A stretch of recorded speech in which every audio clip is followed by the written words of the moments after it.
Hey guys, it's Joshua Peterson here, Peterson Electric. It is April, almost May of 2026. Our brand new code's coming in June 1st of 2026.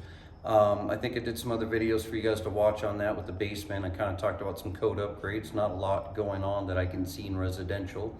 But this video is going to be that if you need more power in your garage, if you're going to do a ring, if you have a 2, 3, 4, 5 car garage, but you have bedrooms above it and there's no attic space, here's what to anticipate. And a lot of you guys see me use MC cable on short little runs and stuff, that's fine. But this was about 100 feet of pipe, and we piped it today, me, my 2 sons, and my wife, and got it all pulled, and it took about a day.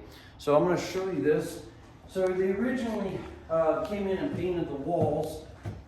This didn't reach as far down, but this was the garage door opener. We had to move it. They'll just have to paint that. But this was the original power that came off of the GFI there with the lighting. And so they wanted to add a lot more lighting. That little spider light is a great way to light your garage, but those do consume, with 6 of them, about 8 amps. So it's 160 watts each. It's a lot more than you think for LED. But anyways, what they really wanted us to do was to put this on a 3-way. So what we did is we came through this wall, and I'll show you that at the end, through the panel, and we started a GFI here, decided to put that at 20 amp, put in some 12 gauge THWN wet rated 90 degrees Celsius wire, commercial wire that we pushed, and we basically pushed that number 12 all the way through here, and that 12 gauge all the way down. And then we split it and went this way, and then we went this way over this way, and then we did a 3-way switch right here. So that way, if he gets out of his car, he can turn it on and off. So I did have to push some travelers through, and yeah. So what they're going to do is buy 3 more of these. Go ahead and come over here, Tom. 3 more of these spider lights. That's what I call them. But they're at Costco or Sam's, Lowe's. We're going to put 3 more of those in and just get some more lumens going in here. But he wanted light if he shuts the door so it's not so blank over there. And so once he gets 4 more of these, it'll be a lot brighter. Okay, so basically in a nutshell, for all you handymen or electricians, yeah, we ended up having to pull a traveler all the way through to this conduit to here, pull our neutral back. If you use this lighting switch through the box and decided to use this as your power and then, or excuse me, this as your lighting circuit and kept it, and then you decided to use this as your power circuit, that's where you can't mix your neutrals up here in this box right here. So this is the box that we used at the top that's going to be a deeper 4-square box because of our makeup. We also pushed some constant power down so we can have the ring flood that they wanted. That's what they called us about, is can we get a ring flood in?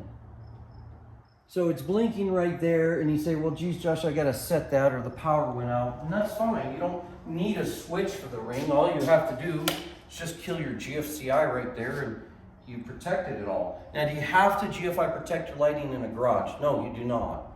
It's not in a crawl space, but it doesn't hurt if you do that. So we just ended up powering its own 2400 watt circuit for the lighting and the power plugs. Now on the back side of this, they wanted a surge protector put in.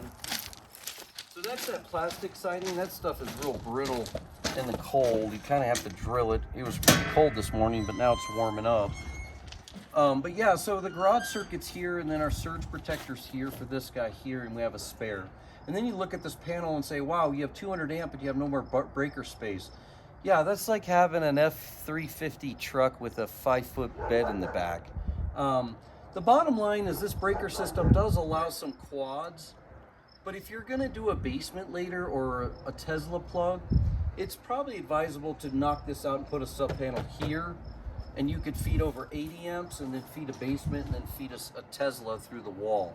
But they are running out of space. I don't like doing quad breakers on air conditioning units because they seem to get too hot. And I don't like putting dryer and ACs together because they run at the same time, especially the range. So in a nutshell, we'd probably push some wire through, put a sub panel, feed that panel, and push that other wire for the dryer over here, and then you could feed 100 amp over here if you wanted to, or 125, and just nipple that. But they are running out of space. This house was built probably around 2008, so this surge protection wasn't even a code back then. It didn't happen until 2020, and we're in the 2026 code. So yeah, guys, if you're wanting power pipe and want it to look really professional, we do this type of piping. It's just not all the time you get to do it. And you say, well, geez, Josh, why didn't you just drill all the studs and put Romex in the wall? We could have, and it would have turned into 6-inch holes on every single stud. And these are, you know, 18 inches apart. And I would just, it looked like Swiss cheese. And then you need a guy to come back and mud it and get it flat again. So they went and primed it yesterday, and it took quite a few buckets. It just kept soaking up the primer. You can still see some of those spots. They'll probably hit a third coat. But that was good they stopped, because once we put on that galvanized conduit, it just kind of marks it all over the place. But yeah, if you have a 5-car garage, this will work good too. And if they wanted to put in a heater in this garage, yeah, we could definitely probably go up with a piece of pipe up there, nipple through. You do have to have a disconnect inside, excuse me. We'd probably have to come through this wall, put an AC disconnect pipe up, and then we could put a heater up there. A 5,000 watt heater would be just fine on a remote for them to heat this space, because it is insulated. They might want to eventually insulate the garage door. They make them kind of heavy when you do that. Usually if you insulate your garage door and buy it that way, you got to upgrade your spring on your garage door, because it's a heavier weight too. You got to get a thicker one. But yeah, guys, so if you're looking for any type of work like that, just let us know, and we're in Loveland. Take care.